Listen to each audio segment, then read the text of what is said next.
Hello, everybody, and welcome to Season 3 of Techknow Tuesday.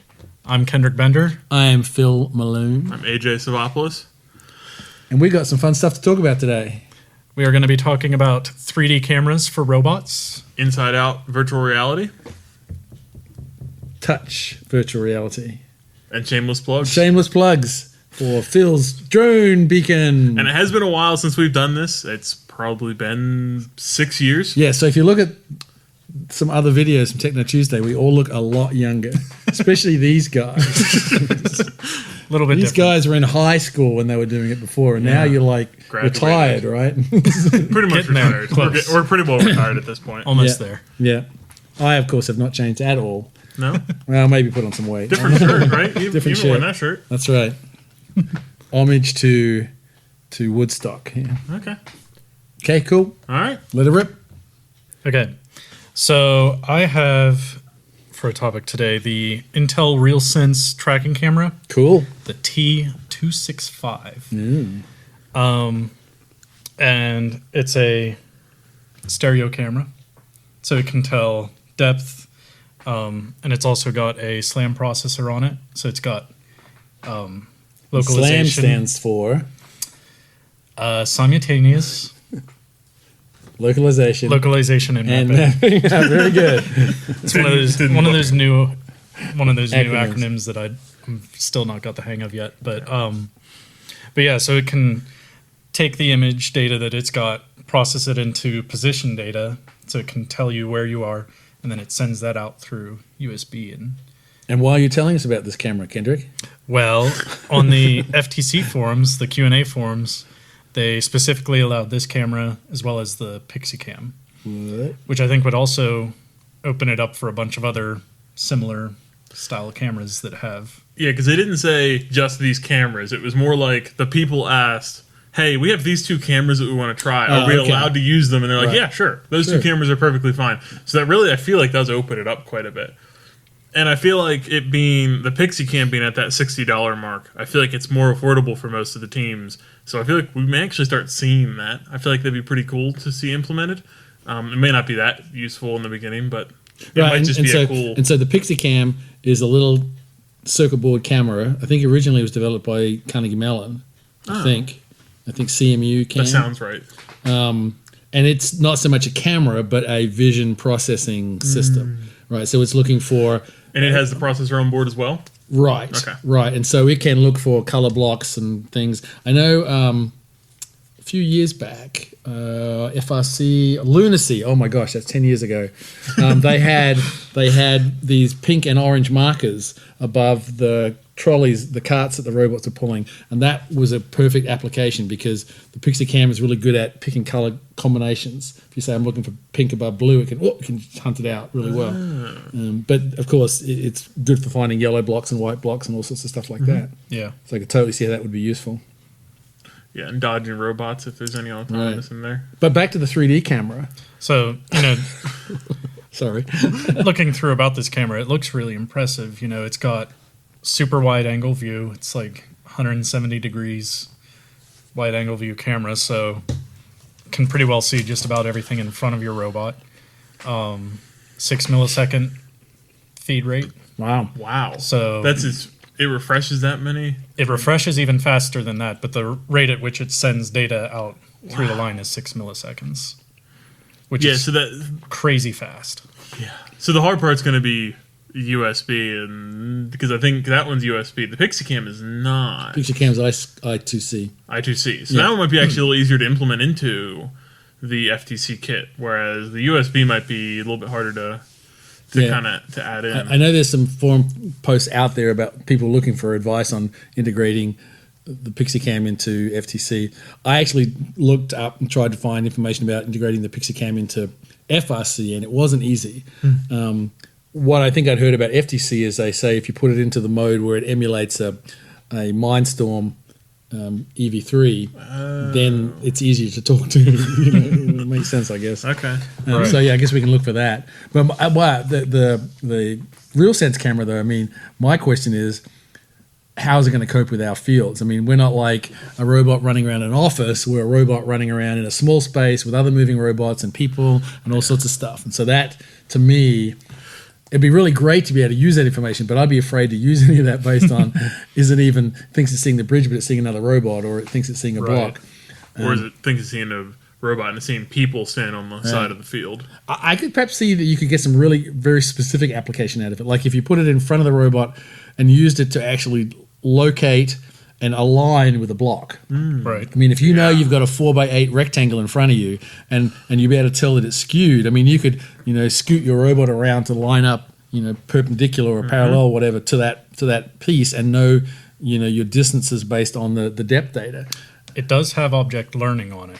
Oh. So you can teach the camera what a certain object is. Oh, wow. So for instance, Deep learning. The stones, you could get it to learn what one of those stones looks like, and then it becomes a lot easier for it to pick out, hey, that's definitely a stone. And it will be able to tell like angles and things like that of the stone?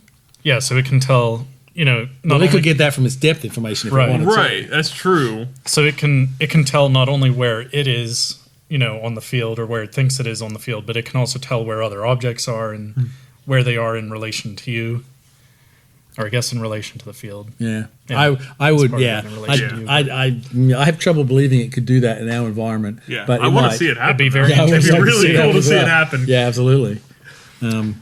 Yeah, Yeah, and I think probably the biggest issue with that camera is going to be getting it to be able to talk to the robot right. reliably. And Yes, because anything that has And to then- share, anything that has to share the USB bus, unfortunately, is going to slow down all the I/O on the robot. Yeah. because already that's a bottleneck in terms of reading Yes. your encoders and running your motors and stuff. There's it's not so much the data rate of the USB bus; it's starting and ending all those transactions. Seems to be the highlight of the problems. so is that a thing where you'd end up needing to run it through like a splitter into the USB port in the phone? No, because you're allowed There's to no use way you're allowed to use a hub. In fact, you have to use a hub if you have external cameras on the system. Okay. So if you're going to use an external USB camera just for regular video processing, most of them need a powered hub. So they Right. changed the rules to allow that. So you can have a small hub powered off of the 5-volt coming from the expansion hub, and then you just plug that. We have one that it just plugs straight into the phone. So it comes with a micro USB plug. And then it has 4 ports on it. You can plug in cameras and whatever. So Okay. that's what you'd have to do probably. All right. Yeah. So it's a brave new world. External cameras. Yeah. Yeah, it's pretty cool because we were not anywhere near that when we were in the NXT days. No.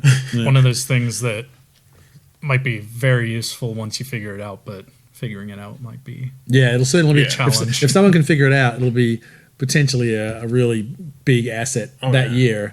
And Yeah. then And then everyone else will figure it out after that. well, 'cause or hopefully tell they'll people. publish. Right, Yeah, they'll tell publish people, it. They'll publish they'll do the first thing and let everyone know what's going Right. on. It'll be really great. maybe release Yeah. some code on how to interface. Yeah. Searching GitHub now. Yeah. Must Yeah. find. Hopefully And then every it's year nice. the bar just shifts higher and higher, but Yeah, that's right. everybody's able to Right. hit the bar too. Well, it'll be interesting to see. I mean, whether that also then pushes over to FRC, because I mean, FTC has definitely got the what's the word I'm looking for? It's the most capable in terms of vision processing. If you compare FRC with FTC, FTC is doing target images, it's doing localization, it's doing lots of stuff. FRC is still, here's a couple of reflectors up there. Yeah. We can figure out where we are, sort of, but it's hit and miss really. Right. You got aluminum things around there that reflect just as well as those reflectors do. So it'd be interesting to see if some of that technology, when people start adding Android phones to their robot, so they can do sort of image processing, or if they add the fancy Realsense camera to their robot to do some stuff. Yeah, It'd be- because that would work interesting. pretty well. I feel like, and even in FRC format. I think it would, depending on the game. Like Yeah. this year with the robot, with the rockets, I could see that working. Be able to see the hole, be able to see Right. the rocket. There's my hole. It's deeper than everything else. Let's get in there. So Right. I could totally see that Yeah. happening. That'd be pretty cool. All right, what you got, Mr. AJ? I've got the Oculus Vive Cosmos. So basically, it's a virtual reality headset, and they're using inside-out tracking, which is kind of the newer way of going. Everyone thought it was going to go in that direction, but the initial technology was terrible, so everyone moved away from that and went to outside in with all the sensors all around. And then now the technology for cameras are getting better. It has, 5 or 6 cameras on it, or 4 cameras, something like that. You're going to put a picture in a picture on the video, right? Yeah. Yeah. Oh, cool. It's up there. It's right there. It's right Right there. here? Well, some of it's here. Some of it's over there. Anyway, and it'll use that to be able to track everything inside out. But the coolest thing about it that I thought is that it's going fully wireless. So you just attach the little thing to the mask, and then it's... Huge backpack battery.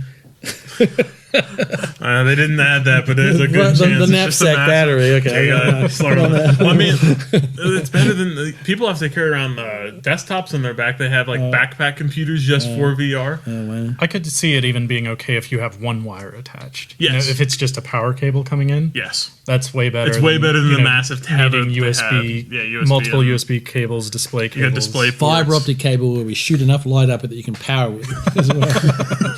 Big laser at one end of it. That sounds very power efficient, Phil. Yeah. Hey, we don't care, right?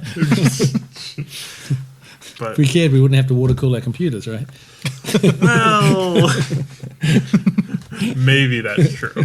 Well, we want to squeeze as much speed out of those PCs as we can. But it's pretty cool because it is doing the full. I mean, it's a super high res 2 displays, and they're both running at the same frame rates. I think they're supposed to be like 90 hertz, so they're up there in the frame rate range of like a Valve Index, but it's $300 less. And So where's the environment running? Is that external then? It would just provide data. I believe back this in one again? is yes, So we have two-way latencies we need to deal with. yes, and they're both wireless. Right. So that's so I never thought this was ever going to work in the next several years until they Do they do like it? sponsored their own, or not sponsored, but like licensed their own wireless like serial Wi-Fi for like Right. industrial.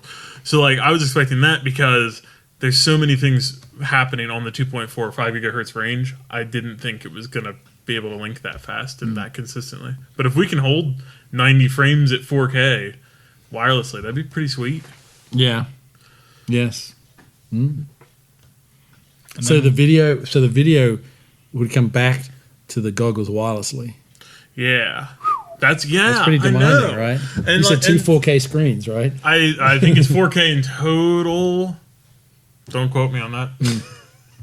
Wow. Two 2K screens. I think it's two. They're saying 2880 by 1700 Combined. pixel. combined. Is that 3D pixels or 2D pixels? So, It's an 88% increase over the original Vive, so there you go. Yeah. And it reduces the distance between pixels. The screen. Oh, wow. Cool. Yeah, so it has a much higher pixel density. Right. Everything's packed in, and it's supposed to fix like motion blur, and like a lot of people are getting sick using these. Yeah, and the high refresh rate's supposed to help with that because it's kind of stuttery. Like 60 frames, if it's just that's all you're seeing, it gets very stuttery and can make people sick. But like when you're getting up in the 90s, the Valve Index is up into the 120, 140 range. That's just smooth. You're not going to feel nearly as much motion. Okay, I have a question of something I saw just the other day, and I thought, how does that work? So there's some of these new headsets are doing eye tracking rather than head tracking. Do you know about that? Mm-hmm.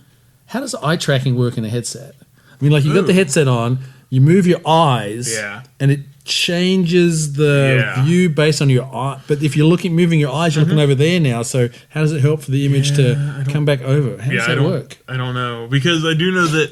Well, laptops do that for. So they've done it for a while. Like gamers will have it eye tracking whenever they're playing a game on stream. So they're just you looking can at different see things. right, and so you can see where they're tracking. But they're not using that as part of the animation. They didn't. Now they're moving on to, I think it was Razer, I think. They started putting it in their laptops so that you could kind of move the screen a little bit. When you're looking at the edge of the screen, it'll kind of look a little bit that way, or look a little bit that way, which works for that.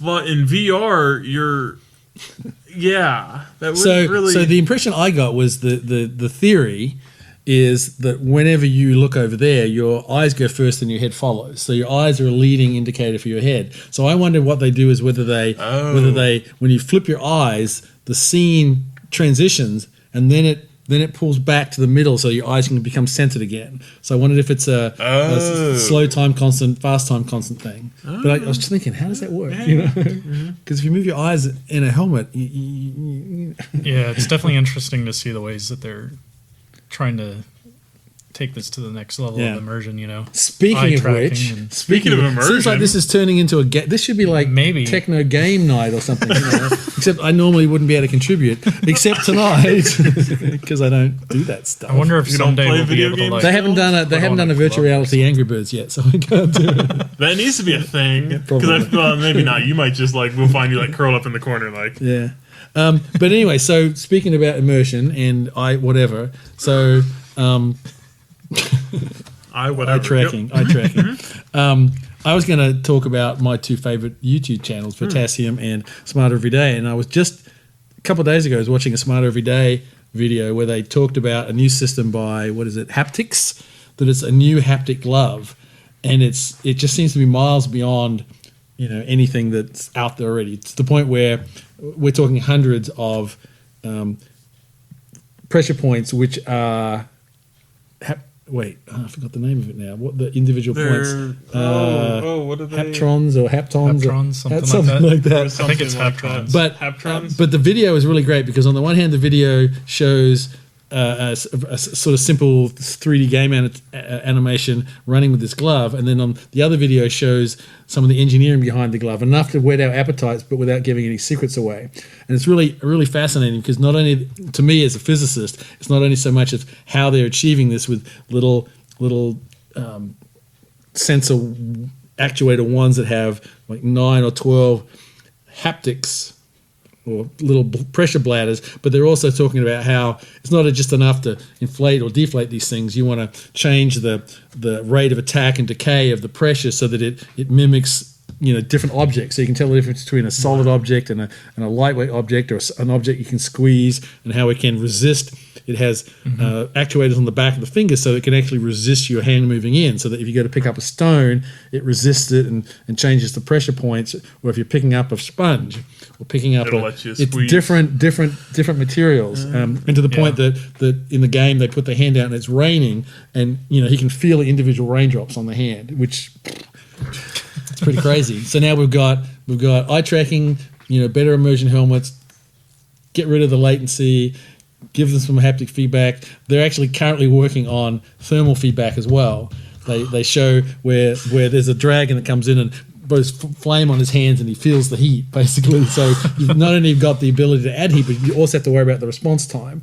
Yeah. But some of the other physics and biology involved, that it's well known that all over your body there's standard distances, that anything less than a certain distance and you can't tell the difference between 2 points, and they've done that into the way the hand, how they've distributed the pressure points, so it makes it feel like your entire hand's covered with natural sensitivity. So yeah, crazy. Yeah. All this for you gamers. I don't know. What a waste of time. Yeah, seriously. If we keep getting haptics like this, we'll actually finally get good VR racing. Well, Which eventually. what I really want is a race car, like rallycross. That would be so much fun because you can have a lot of fun with you can get a wheel and a shifter and pedals, but I got them at home. once you do a full system that kind of moves you and stuff, you're talking thousands of dollars, and the steering wheel that they make them now, they're hard enough motors rip it out of your hands if you cut too hard. It's pretty sweet. Soon you'll be able to play Angry Birds and you'll actually feel yourself. The rubber band So coming in. cool. Yes, that's Phil's game. I dig it. Okay, it's a good. It's a good game. I actually can't believe that hasn't been a regular VR game. Oops. Said too much. Yeah, it will be. It's going to be our Techknow Tuesday game. That's right. Oh Tuesday yes. VR Tuesday. Angry Birds. We could just make out we're playing it now, and they'll never know, right? Patent pending? Patent pending. Question mark? Yes. Okay. So I wanted to ask. Oh wait, no.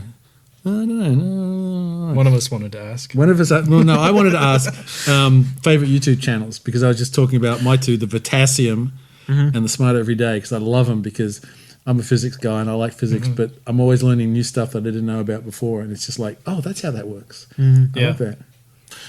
Yeah. So mine would be Linus Tech Tips, and he actually did a collab with smarter every day with the Apollo 11 machine. I think they were doing one of their collab videos had to do with like weaving in with all the computers and stuff, and to like Core memory. yeah, the core memory. You know more about Core that memory. than I do. I love that stuff. No, I don't. No, don't like that stuff. Who wants to have a bit that when you read it, you have to write it back in again because you've destroyed it by reading it? Gone.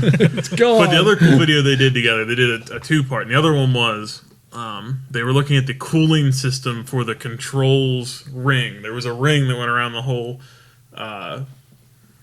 space shuttle. And it had all of the communications. It had all of the processing. It would tell when to fire off the... Oh, that was the actual rocket. Yes. Right. So it's into the guidance, navigation, Yeah, it guidance was systems guidance for navigation. one of the. It would tell it whenever to break off the different pieces. Right. But the cool thing was the way they had to go through and cool all of those things. It would get so hot because it was between the velocity with the air and entering and exiting the atmosphere. And a huge freaking rocket. Yeah, and a underneath. freaking rocket. Yeah, that's just cool stuff. Yeah, so I'm really into Linus Tech Tips mostly because like I like a lot of different type of technology, but a lot of it is like PC tech or phones and things like that, just like the bleeding edge of technology. The bleeding edge. What about you, Mr. Kendrick? I like pretty well all of those channels you mentioned, but I think most of my videos from YouTube come from recommended videos. I'll get on the homepage and see a wall of different videos that I might like and click on one and just... Do you think it's crazy how well it knows what you like? Well, yeah. I mean, I guess it's not... There's billions of videos It out is there. less impressive now just because like most of the things that we look up are tech. Right. If you go back 10 years in this, it would be crazy what it's doing now. But like now it's kind of become sort of standard place where every website's got all the information it wants on you, so it knows exactly. So next episode, next week, the entire thing is going to be smart home devices, but not. I mean, like Alexa and Portal and all those things that know all this stuff about us. Okay, everyone has to bring a story about something really freaky that we've discovered about these intrusive devices that we happily bring into our homes. I've got a good one. Okay, next week. Save it for next week. Stay tuned. Come back next week. Okay. Oh, we do have one more thing to talk about. My little blinky gadgets down here. What do you got here? My little gadgets. Okay, so this is a flip it. This is a drone beacon. You might say, well, the drone beacon that goes on the drone. No, this little guy is used with drones. So if you like flying little drones, or if you had a kid that flies drones and they want a challenge, the idea is you put these things around the place, and they're like a capture the flag. So they actually pick up sound. So they pick up the drone sound. So if I do this, this one didn't change. So the idea is you set them up half red, half blue, and then you have two drones because it's more fun with two drones than one drone. Right, and then you race around flipping the colors. So, the blue drone flips the red ones and the red drones flip the blue one. Yeah. So when it's flying over it. Yeah. Yeah. So when it flies over it, it changes it. It does a little strobe thing. But it's pretty neat because this was a fun exercise for me as a guy who likes to design stuff. So it's all surface mount. I've done one surface mount one before, but my challenge on this one was to make it as cheap as I possibly could. So basically I needed it to be functional but cheap, so that steps like the size of the circuit board is the same size as the battery, so that there's you can go smaller but no point, right? Yeah. It's a pretty smart little microphone on it. It's got a microphone from a phone, little audio circuitry, and Microchip's cheapest 8-pin processor in there. That reads the analog and does some filtering and some thresholding stuff, so it adapts dynamically. The little LED is actually a single pixel that's normally used on a large outdoor video display kind of thing. Mm-hmm. So it's not a smart, but it's actually got 3 individual lines in it for the colors, but it's pretty bright, so I could use that. Yeah. And then I got to play around with how to make it the ultimate low power that I could, so it would run as long as I could on 2 batteries. So how long do you normally get on this? So if you're running it, it'll run for about 100 hours running, but once it powers down, it has an idle. It'll go for months. Months, wow. 6 months. Wow. And it's really pretty cool because I did some things like there's the audio amplifier on here is pretty low power. But when it powers itself down, it also disconnects the power from the audio amplifier. So the audio circuitry doesn't take any power. Okay. So really the only power on there is the processor, and it's an ultra low power, so it's not like 10 nanoamps or something. So it's pretty neat. But getting it to the point where I could do that, just having one button on there, so the software lets me change modes and power it down. Did and you power it up. solder these on here with pick and place? No, or? no, I did the first couple of prototypes by hand, but this was another one where I actually sent it off to China, and they come back in panels of 10 on a panel, and I snap them all apart. And everything's soldered, but yeah, the whole production thing is done. So that's another really cool thing to learn, is how to take a design. I sent this, PCBWay is who I use. I think they're a really cool vendor. The circuit boards are very, very cheap, or inexpensive, should I say? And then they will do the full production. So I could have sent them the components, but in this case, I said, "Here, you just get everything." So we tell people where they can get these? They're on Amazon. Oh, so yeah. So I actually that was the other thing I learned how to do. I learned how to become an Amazon a fulfilled by Amazon vendor. So it's not only selling your stuff on Amazon, but I just take these, put them in bags, ship them off to Amazon, and they distribute them. Haven't done any yet because no one's bought one yet, but early days. Yeah. So yeah, it'll get there. Amazon, yeah, cool. But once again, it's cool to learn this stuff because you never know when you need it. Awesome. Yeah. So, till next week, we still recording? We still a video? Still good. Cool. All right. So it's goodbye from me, Bye. and it's goodbye from them. Yeah. Bye.